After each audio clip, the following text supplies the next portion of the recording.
Hey guys, and welcome back to this channel. In this video, I'll be showing you guys how you can change your game mode in Valorant. So for instance, you want to play Skirmish or competitive instead of Unrated, here's how you can do it.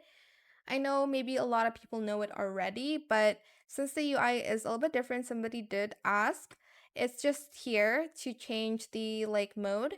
Go to queue, select it, and here's where you can change it. There's Unrated, competitive, Skirmish, all random one site, Swiftplay, Deathmatch, Team Deathmatch, Spike Rush, Escalation, Premiere, and Custom. So to change it, just select the queue you want, for instance, competitive here, and start playing. But that is pretty much it, really, just in case you were confused about it. I hope it was helpful for you guys.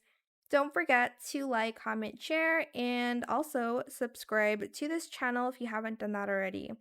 If you have any more questions about this video, just leave it in the comment section down below. I will try my best to answer them all for you guys. And if you found this video helpful, please click the thanks button as well. That is it. Thank you so much for watching. Bye.